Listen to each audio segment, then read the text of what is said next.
Hola, soy Javier de Quinto Semestre de Ciencias Sociales. Como ya se me conoce, soy un amante de la cultura colombiana, por eso es que soy bailarín folclórico con la universidad. Con este gusto por tengo por el tema, me gustaría hablarte sobre la revolución cultural. A finales de los años 60, inicios de los 70, el mundo se sacudía en protestas, arte irreverente y nuevas formas de pensar. En Colombia algo similar empezaba a formarse. Las universidades estaban llenas de ideas, las revistas hablaban de revolución, y en las esquinas la juventud soñaba con un país diferente, un país distinto. Esto que te quiero contar es la historia de la revolución cultural en Colombia, una ola de pensamiento y arte que marcó nuestras regiones, nuestras voces y nuestras luchas. Entre 1968 y 1972, los jóvenes universitarios colombianos lideraron un movimiento de transformación intelectual, artística y política, inspirados en los movimientos de liberación en el tercer mundo. Cuestionaron la cultura burguesa, abrazaron las ideas socialistas y le dieron al arte un propósito político. Cosa que pues en lo último estoy un poco en desacuerdo, pero pues todo el arte como tal se basa en muchas ideas políticas.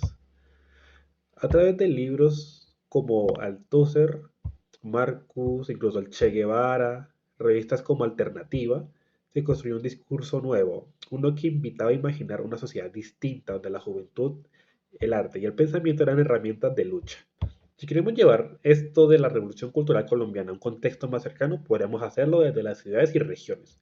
Por ejemplo, en Bogotá y las ciudades andinas, el teatro callejero y político tomó fuerza con figuras como Fanny Miki, que pues si bien no es colombiana, hizo un gran trabajo, una gran labor tanto social como artística en el país. Esta señora es la fundadora del Festival Iberoamericano de Teatro.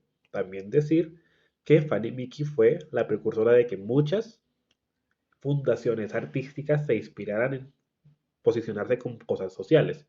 Un ejemplo de esto es la Fundación Gilberto Alzate, que es muy de ayudar a los bailarines, a los pintores, a los artistas plásticos con movimientos sociales. Obviamente, pues ya como lo dije en un principio, todo arte actualmente está impregnado por política y por procesos sociales. Si deseamos llevar esta idea de la revolución cultural colombiana a un contexto mucho más cercano, podemos hacerlo con la música, algo que siempre está en el mundo, en nuestro entorno. Pues en lo personal que pues yo no puedo vivir sin música, soy muy melómano en ese caso. Y pues que si queremos hablar de revolución cultural, un gran ejemplo de esto es el señor Jorge Velosa y la carranga. Desde esta posición, desde este tipo de música, el señor Jorge Velosa conectó lo rural con la crítica, además de poner en situaciones lo que se vivía en el contexto cercano de él, en el contexto campesino. También pues tenemos grupos como el de la Candelaria, que era más un grupo de teatro, en el cual cada propuesta teatral que hacían era una crítica social y política al contexto colombiano en ese momento. Era un movimiento, un movimiento, un lugar de resistencia.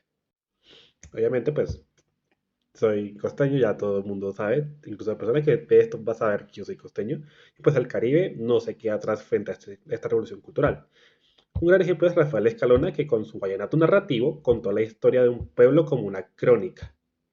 También puedes decir que Gabo, con su realismo mágico y pues su crítica social, que pues parece que estamos leyendo siempre algo muy cercano, muy lejano, pero si analizamos bastante bien los textos de Gabo, podemos encontrar varias cosas.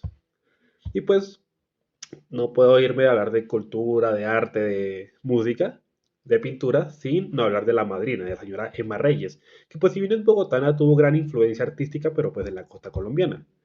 Y lo que hizo esta fue romper el molde del arte cargado con memoria. Si bien podemos ver en las obras de arte de ella que no son como muy descriptivas, todo lo que está detrás de este proceso de arte tiene mucha denuncia social y mucha memoria cultural. Si queremos hablar del Pacífico colombiano, pues está la tradición cultural y la radio comunitaria, con las cuales se comenzaron a visibilizar las comunidades afrodescendientes, reclamando un espacio en una historia donde siempre nos han marginado.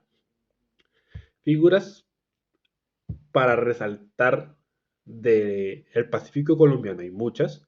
Realmente no he encontrado algo muy suficiente que yo diga, wow. Por lo mismo que está diciendo, están tan marginadas que toda la información que se da para esto, por lo menos en lo que yo busqué en mis fuentes bibliográficas, no hay una gran información que nos refleje esta vez. En regiones mayormente marginadas, Las radios escolares o las radios comunitarias y proyectos de educación alternativa fueron las que empezaron a sembrar un sentimiento, una conciencia de crítica sobre el territorio, tanto colombiano como el territorio en el que ellos habitaban. Pues obviamente no estoy diciendo que no sean colombianos. Lo que quiero decir es un territorio más cercano, un contexto más cercano. Por ejemplo, pues el territorio puede ser Bogotá, el territorio puede ser el Chocó, el territorio puede ser La Guajira. Y pues además de esta crítica al territorio, también era crítica al medio ambiente y a los saberes ancestrales que tanto se han invisibilizado y se han criminalizado.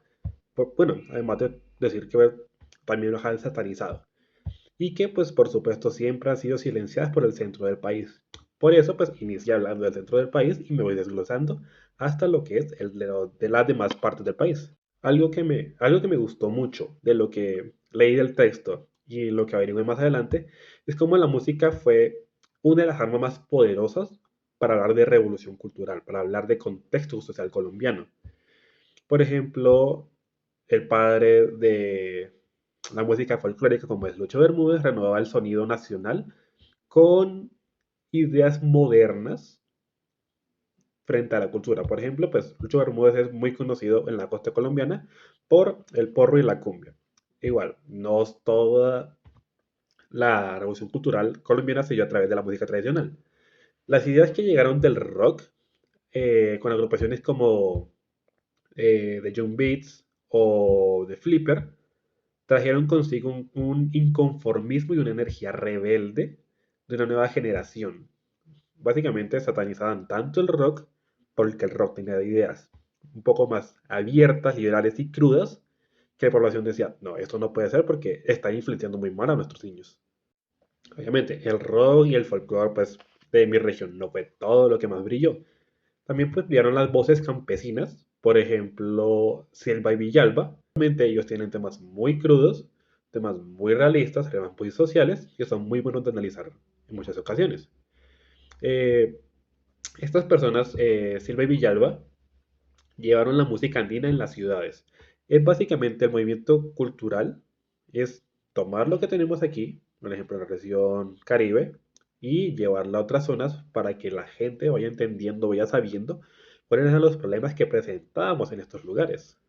Bien, hablamos de arte, hablamos de literatura, hablamos de espacios sociales, hablamos de nuevas ideas. Todo esto se vio también desde las páginas, desde los periódicos, desde las revistas.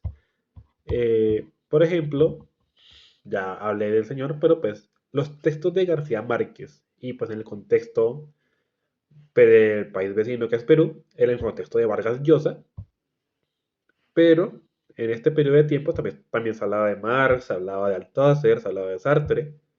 Es interesante ver cómo se contrastan estas dos visiones de los autores, lo europeo y lo latinoamericano, para traer nuevas ideas, traer digámoslo de esta forma, un aire de rebeldía frente a lo establecido mayormente en la sociedad colombiana.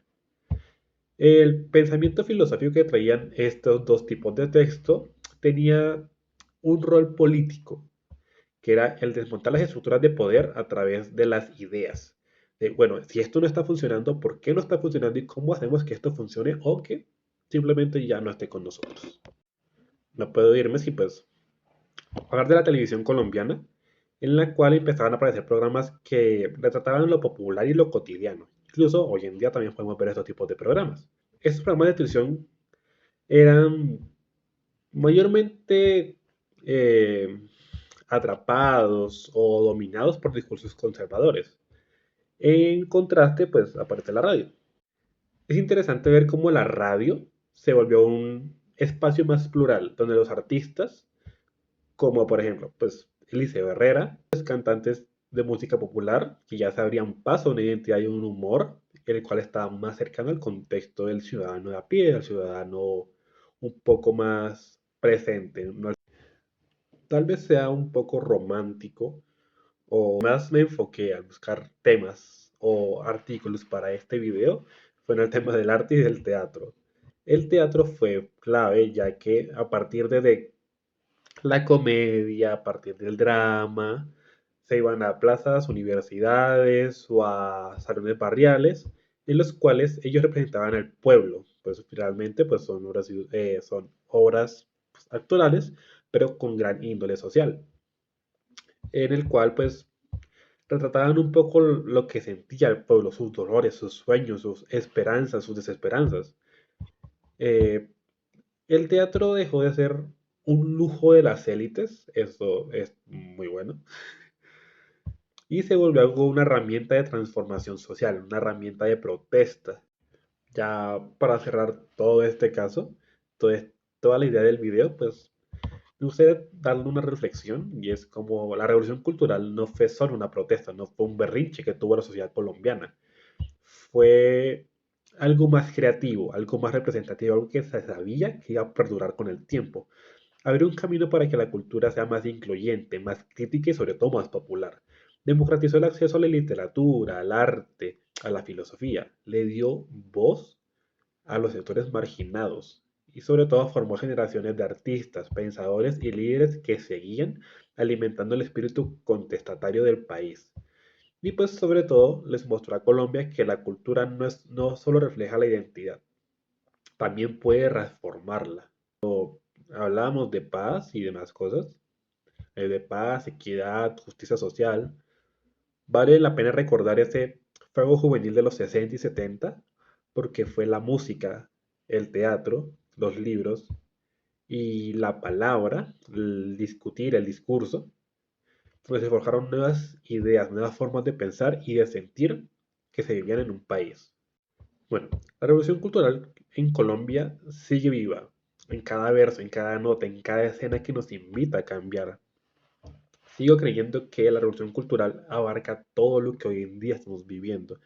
Que si la música, que si el teatro, que si la danza, que si los textos escolares, que si las ideas que tenemos actualmente de, bueno, yo no creo en nada, pero incluso eso es creer en algo. La revolución cultural nos permitió abrirnos la mente tanto que llegamos a un punto donde somos pensadores más críticos, más no criticones, críticos no criticones, y realmente es lo que necesita la sociedad colombiana. Entender qué está pasando, no darle la espalda a esto, buscar nuevas formas para ver los problemas y sobre todo ver cómo salimos de estos problemas desde un entorno más resiliente. Muchas gracias.